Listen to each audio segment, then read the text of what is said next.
My name is Bill Mack, and I'm a sculptor and a painter. I do both.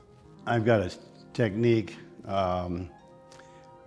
that's called relief and relief sculpture. I'm dropping the word sculpture. Relief is dimensional art on the walls. It exists all over the world. You'll see it throughout Europe and major buildings, the carved reliefs of people coming out of the granite walls.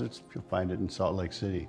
But until I came along in the 80s and developed materials that had that monumental look to them and yet were light enough in weight to hang on your wall, relief didn't really exist in galleries. Since the 80s, I've been in galleries showing all over the world.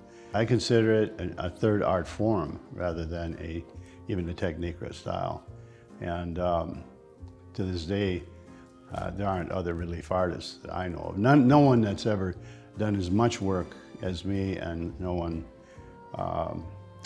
that has ever done as comprehensive a collection of relief.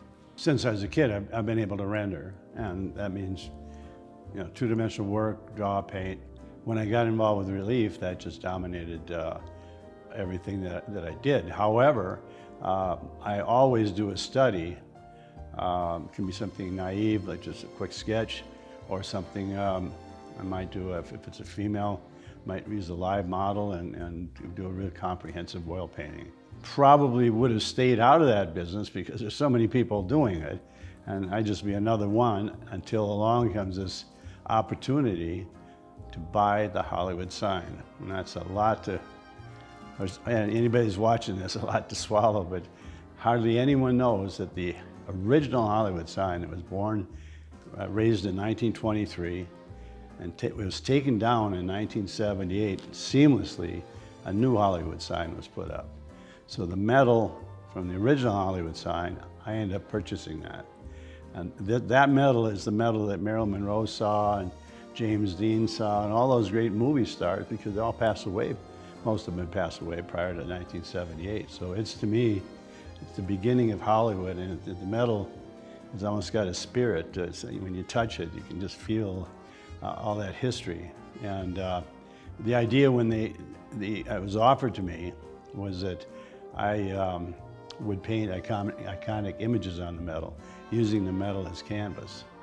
And so they sent me a sample of it, and it's a flat, it's got plenty of white paint on it, it's just like gesso, and it's basically barn tin.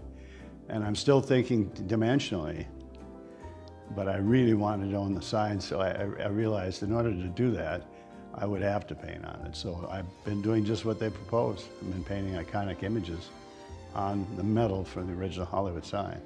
And the connection between the image and the metal, I think, is magnificent, because it maybe animates the image, pumps blood through that image, because you know that when they were young actors, the first thing they did, they ran up to the Hollywood sign and they touched the Hollywood sign for that magic to launch their careers.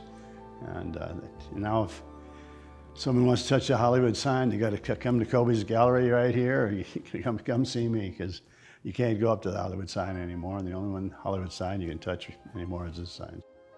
Kobe's done an extraordinary thing here in Park City, and any visitor should take the opportunity and come visit all of his galleries.